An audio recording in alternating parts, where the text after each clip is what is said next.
அமித்ஷா அவர்கள் அம்மாவின் தொண்டர்கள் எல்லாம் ஓரணியில் ஒரே குடையின் கீழ் சேர்ந்து செயல்பட்டு திமுகவை வீழ்த்த வேண்டும் என்பதற்காக பெரும் முயற்சி எடுத்து அதை செய்து முடித்திருக்கிறார்.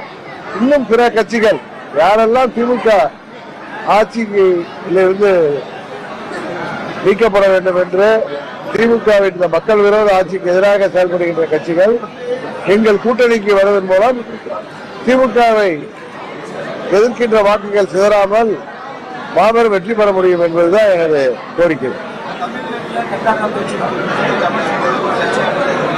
இல்ல இது இப்ப நம்ம மாதிரி உள்ள அரசியல்வாதிகள் அதை பேசும்போது கர்நாடகக்காரர்கள் பேச அமைதியா இருப்பாங்க. திரு கமலஹாசன் அவர்கள் சிறந்த நடிகர். அது அவரே ஒரு படத்தை எடுத்து வெளியிடுற நேரத்தில் கர்நாடகாவில் அந்த படம் வெளியிட்டு அங்க தமிழர்கள் பார்க்க வேண்டிய ஒரு சூழ்நிலையில இது போன்ற கருத்துக்களை அவர் சொல்லாம தவிர்த்திருந்தார்னா இன்னும் அது நன்றாக இருந்திருக்கு. மற்றபடி அவர் சொன்ன கருத்துல எந்த தவறும் இல்லை. திமுகவை வீழ்த்த வேண்டும் நினைக்கிற கட்சிகள் அனைவரும் எங்கள் கூட்டணிக்கு வர வேண்டும் என்பதுதான் என்னுடைய கோரிக்கை.